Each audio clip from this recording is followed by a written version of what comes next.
All right, if there's one good thing about the absolutely disgraceful, painfully embarrassing way that the NBA has treated the China controversy that's embroiled them, it's that the American people at least are now aware of how the true threat to our prosperity is China.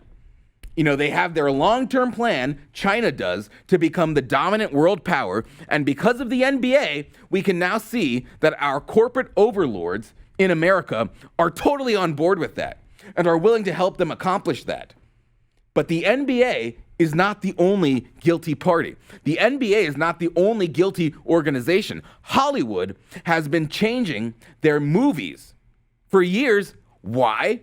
Because they want to cater to the Chinese government in pursuit of those coveted Chinese dollars. And each year, China only allows 34 Hollywood movies to be seen in their theaters, and the competition is very fierce, right? So these movie companies, they bend over backwards to suck up to the Chi-Coms to appease the regime.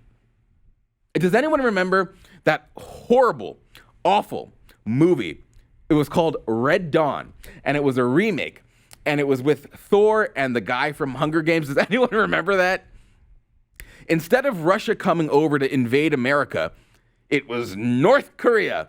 And you're like, what? What's going on here? North Korea invading the United States? I don't think so. I don't think so. Didn't make sense.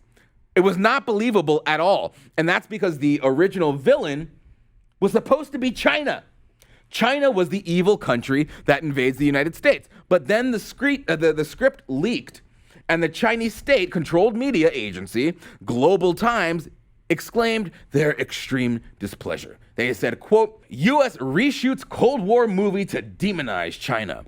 So the production company hired people to go through and digitally alter a film that was already complete in order to please China. And after all of that, they were still denied access to the market. There are tons and tons of examples of giant blockbuster movies that you probably had no idea were manipulated into adopting pro-China sentiments. The U.S.-China Economic and Security Review Commission released a report in 2015 called Directed by Hollywood, Edited by China: How China's Censorship and Influence Affects Film Worldwide, detailing the disturbing influence China has on American entertainment companies, the internal debates within film studios over how and when to alter a movie or script extend beyond the direct dictates of Chinese censors. However, U.S. filmmakers self-censor scenes, dialogue, images, and themes they fear will jeopardize their film's chance of receiving Chinese approval for import. So remember the movie Gravity?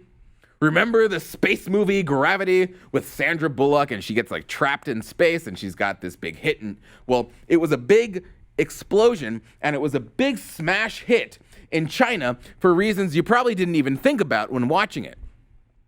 Why was it a big hit in China? Well, how did she get back to Earth? A stranded astronaut saves herself by utilizing a fictional state-of-the-art Chinese space station and lands on Earth in a Chinese space capsule. The film went on to gross $71 million in China, 10% of its worldwide total gross, and 16% of its total foreign gross. So they invented an amazing Chinese space program to come to the rescue of the stranded American astronaut. Just wonderful. Basically Chinese propaganda. And there are tons of movies that have self-censored or changed themselves in some way to try to work their way into China.